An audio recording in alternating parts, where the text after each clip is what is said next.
The cell was cold. Its walls were made of dark metal that shimmered under the dim light of alien lamps. Chains hung from the ceiling, thick and heavy, but the human inside hardly noticed them anymore. He had been here for weeks, maybe months. Time had lost all meaning. His name was Ethan Carter, and even among dragons he was a name spoken with fear. The prisoners called him the Iron Shadow, though they had never seen the shadows he cast outside these walls. Ethan had fought in wars no one else could survive. He had faced beasts that could crush cities and armies that could burn planets. Yet here he was, chained and silent, his eyes scanning the room as if expecting danger to come from every corner. And in truth, danger was coming. The Dragon Empire was vast, with scales of red, gold, and black. Their eyes glowed like fire, their wings spread wider than ships. They had fought humans before and they thought they understood them. But Ethan was different. Even the Dragon Lords had never met a human who could endure their worst punishments and remain calm. They called him terrifying. The younger dragons whispered rumors of his strength. The elders shook their heads, unwilling to believe a human could survive what he had. Today the cell door opened with a hiss and a figure entered. She was unlike the soldiers who came before. She moved with grace, but her golden scales shimmered in the low light. Her wings were folded neatly behind her, and her eyes, wide and curious, looked at Ethan in a way that no dragon had dared. Her name was Lydia Stormwing, the young dragon bride. She had been chosen to marry the Dragon Lord of the Northern Territories, a political union meant to strengthen the empire. She had heard stories about the human prisoner, of course, but those stories made him sound like a beast, a creature with no mind or mercy. She expected him to roar, to spit fire, to attack her without hesitation. Instead, she found him sitting calmly, chains barely limiting his movements. He did not look up immediately. His dark hair fell into his face, shadowing sharp eyes that seemed to see more than they should. Finally, he raised his head slowly, meeting Lydia's gaze. She felt a strange chill, not of fear but of something deeper, something she could not name. He looked at her as if measuring her heart, not her scales, her power, or her title. "Do you always come alone?" he asked softly, his voice low and steady. There was no anger, no sarcasm, only curiosity. Lydia blinked. She had not expected him to speak, much less like that. I am here to observe," she said, choosing her words carefully. Her tail twitched nervously behind her. "The elders wish to know about you." Ethan's lips curved slightly, a ghost of a smile. "They fear me," he said. "You are not like them." Lydia tilted her head. "No, I am not," she admitted. She had grown up in a world of rules, of expectations, of rituals that controlled every aspect of her life. She was supposed to marry a dragon she did not love, obey orders she did not agree with, and follow traditions that made no sense to her. But standing here in front of this human, something stirred in her that she could not explain. He studied her for a moment longer, then looked away, focusing on the metal floor. "I do not beg. I do not plead. I do not lie. They know this. That is why they keep me here." "Are you not afraid?" Lydia asked, her voice barely a whisper. Ethan's gaze returned to her, steady and unwavering. "Afraid?" He chuckled quietly, a sound that seemed to vibrate through the cell. "Afraid is a luxury humans can survive without. Fear is a chain that dragons do not understand. I have learned to live with it, to use it." Lydia felt a shiver run down her spine. This human was not like any other creature she had met. He did not bow to strength, nor did he plead for mercy. He had something dragons had rarely seen in humans: control, calm, and an inner fire that could not be touched by chains or threats. She took a step closer, careful not to startle him. "Why do you stay silent?" she asked. "Why not shout, scream, demand freedom?" "Freedom?" Ethan repeated the word slowly, as if tasting it for the first time. "Freedom is not a word. It is a choice. I can demand it, but it would mean giving them a reason to destroy me. I have already survived by understanding them, not by fighting them. That is all a human can do in a place like this." Lydia's eyes softened. She had been raised to see humans as fragile, simple, unimportant. But now, in this dimly lit cell, she realized that humans were more complicated than dragons gave them credit for. They were clever. They endured. They could survive the impossible, and sometimes they could even teach dragons lessons the Empire had forgotten. "Do you ever wish to fight back?" she asked quietly. Ethan shook his head. "Fight back is for those who want revenge. I'm not a soldier of hate. I am a soldier of survival. And sometimes, survival is enough to change the world." Lydia could not hide her curiosity. "Change the world?" He smiled faintly. Even in chains, even in a place where everyone fears you, there are ways to change minds, hearts, and the rules they live by. But it is not easy. And it is not fast. That is why most humans fail. I learn. I wait. She nodded slowly. Something inside her shifted. For the first time, she understood that this human was not just a prisoner. He was a force of nature, one that could not be tamed or broken. And somehow she felt drawn to him, not by fear, not by power, but by respect. As she turned to leave, Ethan spoke again, his voice quiet but firm. You will be back. Lydia stopped, her head turning slightly. Why do you say that? Because you are not like the others. You do not come to judge, to punish, or to demand. You come to see. He paused, eyes locking with hers. And that will matter. She left the cell slowly, her mind racing. Outside, the halls of the Dragon Empire stretched endlessly, filled with scales, fire, and whispers of fear. But in her heart, a new thought had taken root. Ethan Carter, the prisoner everyone feared, had not roared, had not attacked, had not begged. And yet, in that silent, simple way, he had already begun to change her. Lydia Stormwing walked through the halls of the Dragon Palace, her golden scales catching the pale light of the crystal chandeliers. The corridors were vast and echoing, filled with the sounds of dragons pacing, wings brushing the walls, and low conversations in deep, rumbling voices. Despite the beauty and power around her, she felt trapped. Her life had been planned before she could even think for herself. She was a bride chosen by the elders, not by love. Her future belonged to a dragon lord she had never met. She had tried to argue, to speak quietly against the arrangements, but the elders only shook their heads. It is tradition, they said. It is necessary for the empire. Her own parents had told her the same thing, their eyes full of fear for her safety, not understanding her heart. She had no choice. Lydia had spent much of her youth learning the rules of diplomacy, the art of etiquette, and the ways of the empire. She knew how to move, how to speak, how to show respect without giving away weakness. But she had never met a human like Ethan Carter. She could not stop thinking about him.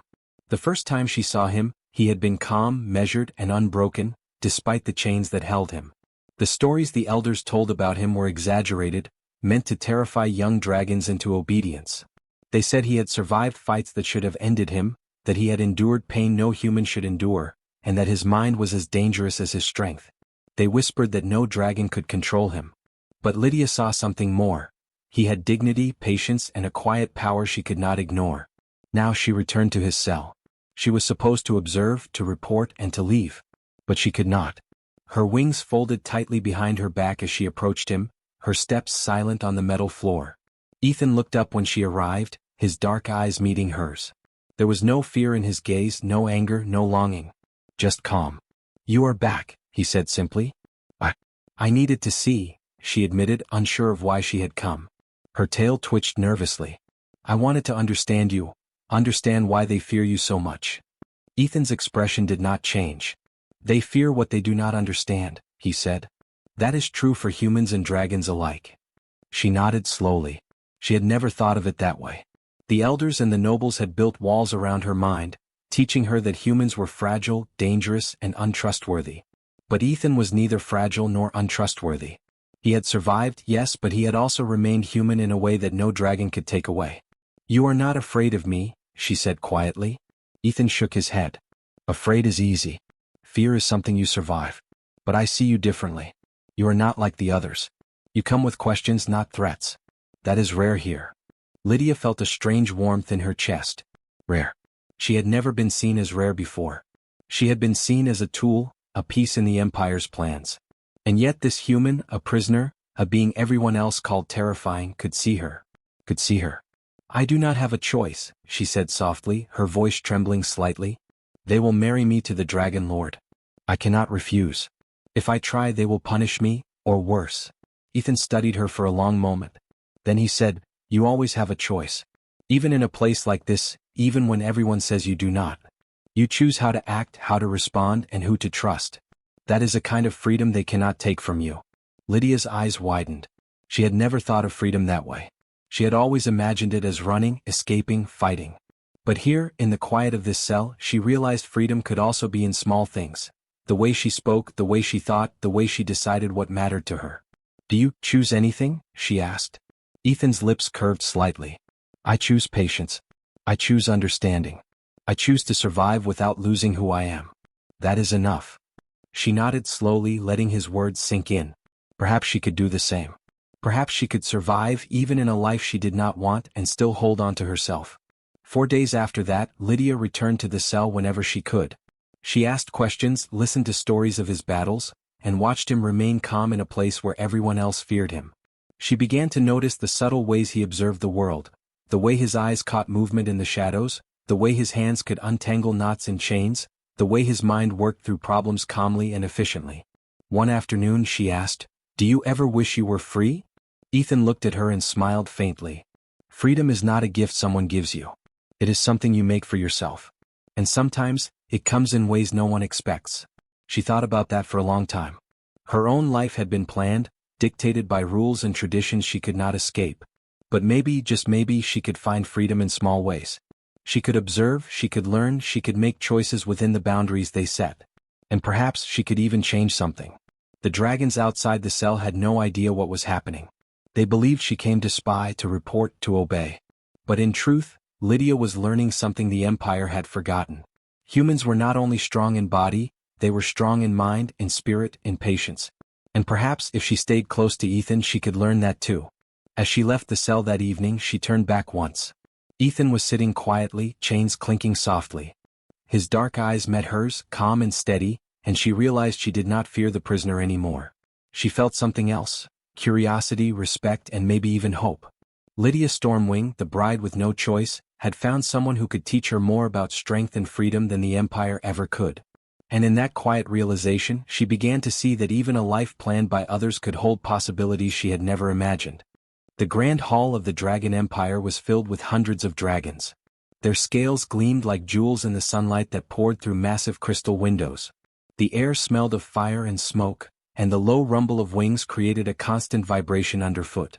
Today was a day of ceremony, a day that was supposed to celebrate alliances and strength. Ethan Carter, the human prisoner, was brought in chains as part of the ceremony. The elders wanted him on display, a warning to all who dared challenge dragon power. His hands were bound, his boots scuffed against the polished floor. He did not struggle. He did not beg. His dark eyes scanned the crowd, calm, unafraid, measuring every dragon present. Lydia Stormwing walked behind him, her golden scales reflecting the light. Her wings were folded, her posture formal, but her heart was racing. She had tried to follow the rules all her life, to accept the path chosen for her. But today, something inside her refused to obey. She could not let this moment pass without speaking her truth, even if it shocked the Empire. The dragon elders began the ceremony. Their voices were deep and commanding, echoing off the walls. They spoke of alliances, of obedience, of tradition. The crowd listened, some nodding, some whispering, some glaring at Ethan with fear or disgust. He remained silent, only listening, only observing. When the ceremony reached its height, the moment came for the bride to appear before the crowd. Lydia stepped forward. Every eye turned to her. She could see the surprise in the elders' eyes. They expected her to bow, to speak in their formal words, to praise the alliances of the Empire. But instead she did something no dragon had ever done before. She knelt. Her knees touched the polished floor, her head lowered in respect, but her voice rang clear across the hall.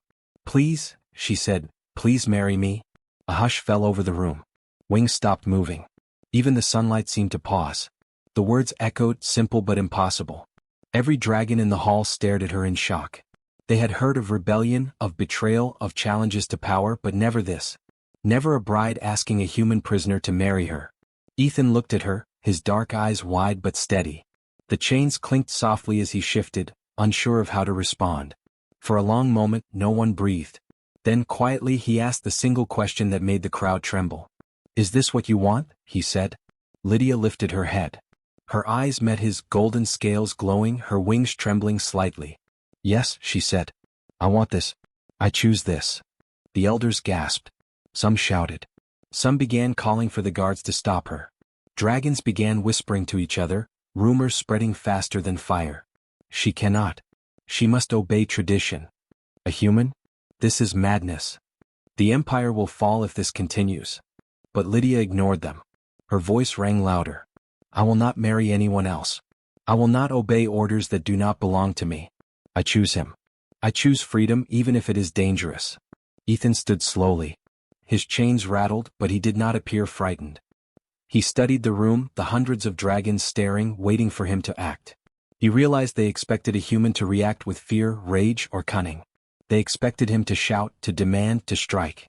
But he did none of these things. Instead, he stepped forward a few inches, chains dragging behind him, and spoke softly. "Then it is not just my survival that matters," he said.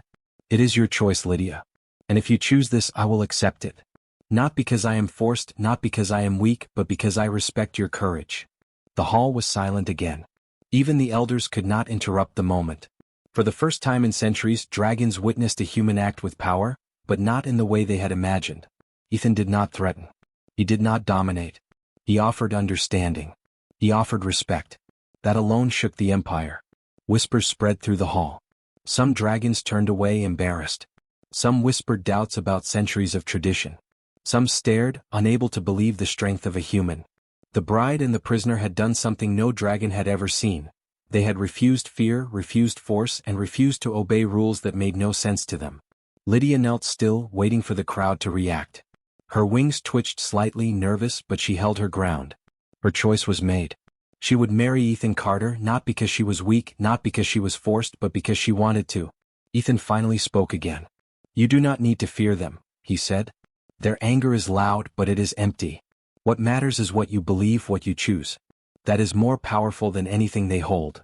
The eldest dragon, a massive being with black and silver scales, stepped forward, his voice low but filled with authority. "This is unprecedented," he said. "A human, a bride, speaking openly in the hall. This cannot happen. It is against every law, every tradition, every principle of our empire." Lydia stood, lifting her golden head high. "Then change the law," she said. "Change the tradition. Start now. I will not bow to fear. I will not obey what is wrong. I choose him, and nothing you say can take that from me." Ethan felt a surge of respect and something warmer in his chest. This dragon, this bride, was not following orders. She was not seeking power. She was choosing courage. And he would honor that choice no matter the consequences. The crowd of dragons began murmuring, some with anger, some with awe. The empire had never seen anything like this. They had expected violence, rebellion, or chaos. Instead, they saw respect, courage, and love forming in the open. For a moment, the grand hall was quiet, except for the soft clink of chains. Two beings, human and dragon, stood together in a way the empire had never imagined. And in that silence, something shifted. The human prisoner, feared by all, and the bride, trapped by duty, had done the impossible. They had shocked an empire, not with fire, not with battle, but with choice, courage, and respect. And for the first time in centuries, the dragons wondered if perhaps humans were stronger than they had ever believed. The halls of the Dragon Palace were quieter than usual. Rumors of Lydia Stormwing's bold choice spread quickly, and the empire was restless. Elders argued in private chambers. Generals whispered in corridors. Dragons who had once laughed at humans now spoke in low, cautious voices. The human prisoner Ethan Carter had not only survived the empire's punishment but had inspired the bride to defy centuries of tradition. Despite all this attention, Ethan remained calm. He had learned long ago that power did not come from anger or fear, and he had no desire for titles or commands. He did not want to rule the Dragon Empire, and he would not allow anyone to think he did. Yet everyone assumed he wanted power. The elders, the generals, even the young soldiers, all of them watched him closely, expecting him to rise, to demand, to lead.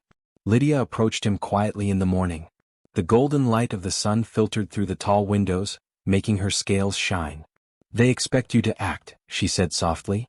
"They think you want to take control." Ethan shook his head. "Control is not what I want," he said. His dark eyes looked steady and calm, the same way they had in the cell. "I survived because I knew how to act, how to endure, not because I sought power. Leadership does not belong to me, Lydia. Freedom belongs to the people who choose it, not the one who takes it." Lydia nodded, understanding him more with every word. "You do not want revenge either?" she said. "No," Ethan replied. "Revenge is a chain just like their walls. It binds you. I have survived chains and I will not create more for myself. I only want what is right." The court called a meeting later that day. Every dragon lord in the empire gathered, their scales glinting like fire and ice. They wanted to discuss the human and the bride. They expected him to beg for status, to demand the empire bend to his will, or to strike fear into their hearts. They were wrong. When Ethan entered the hall, he walked with a calm dignity. He did not bow low. He did not shout. His chains rattled softly, but his steps were steady.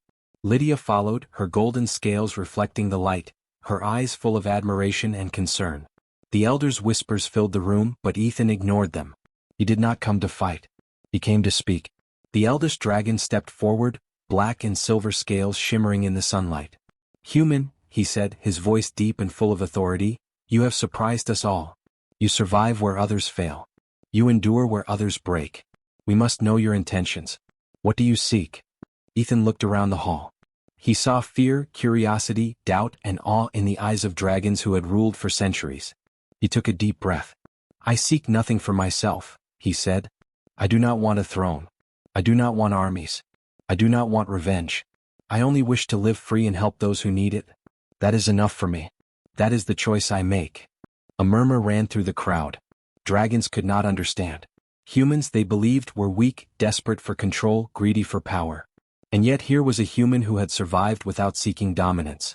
He had endured chains, punishment, and fear, and he still chose restraint. One of the generals, a red-scaled dragon with sharp horns, stepped forward. "Then you refuse the empire?" he demanded. "You refuse power even when it is offered?" Ethan shook his head.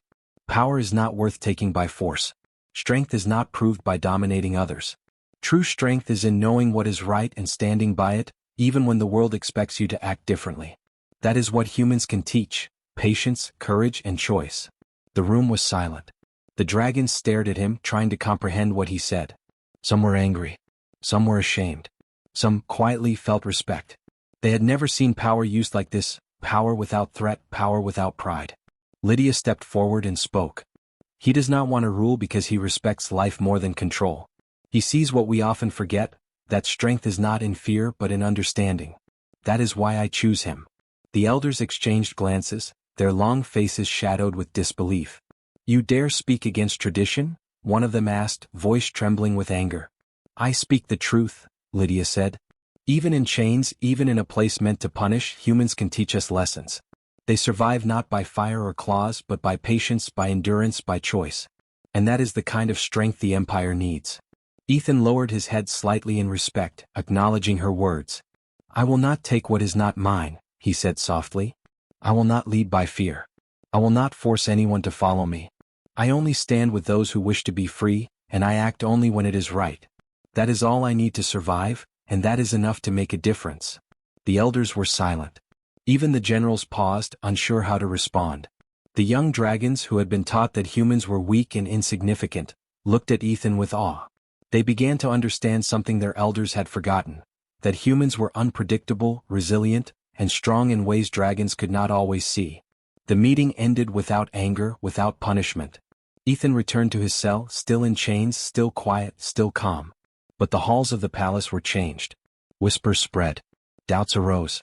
Dragons began to wonder if perhaps survival, patience, and respect were stronger than power, fear, and dominance. Lydia walked beside him, her hand brushing his arm gently. "You truly do not want to rule," she said. "No," he replied, eyes calm as always. "I only want to live and help when I can. That is all a human needs to make a difference." She smiled. For the first time in her life she felt free, not because the Empire allowed it, but because she had found someone who showed her that choice, courage, and understanding were stronger than any rule. The Empire would continue to watch them, and doubt would linger in every hall. But one thing was clear: the human who would not rule had already changed the hearts of dragons, and the bride who had no choice had found her own strength. Together they were a quiet storm the Empire had never expected. Years had passed since Lydia Stormwing had boldly asked Ethan Carter to marry her in front of the Dragon Empire. The memory of that day had not faded. The story of the human who refused power and the bride who chose him spread quietly through the halls of dragons, through distant planets, and even into human settlements across the galaxy. It became a lesson in courage, choice, and understanding.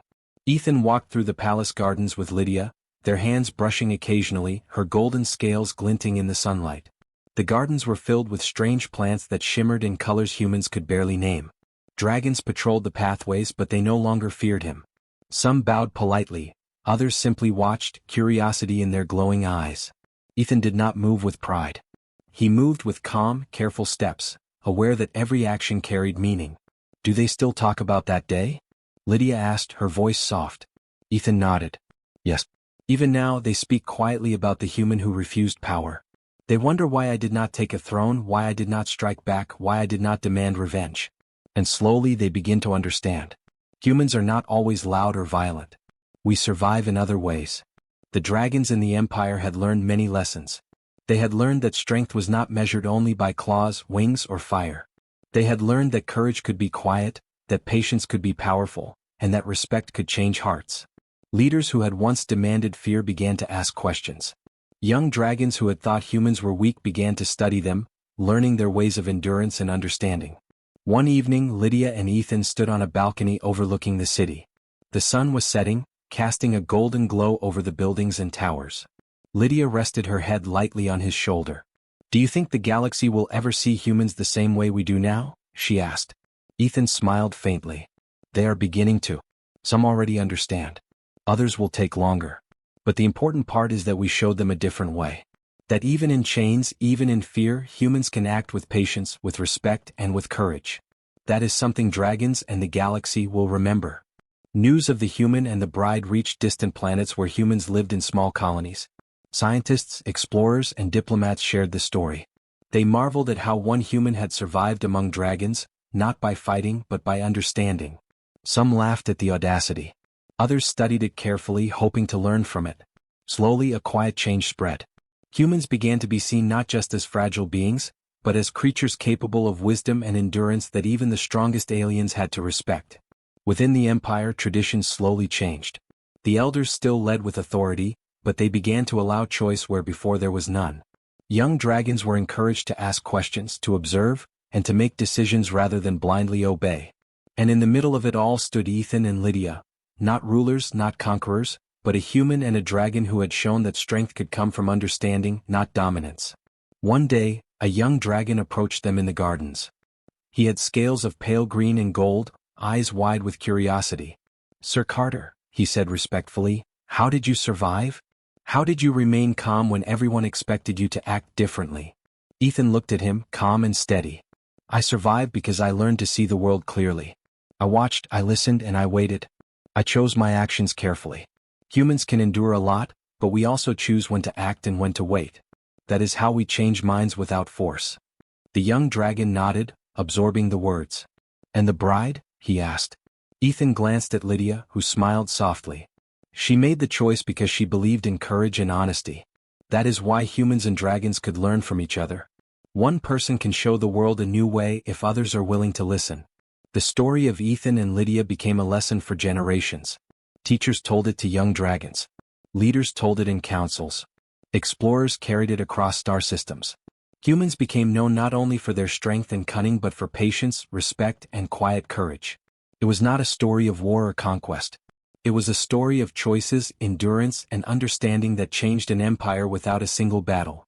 Even centuries later, historians recorded the moment not as a scandal or rebellion, but as a turning point. They wrote about how dragons learned to see humans as more than fragile creatures.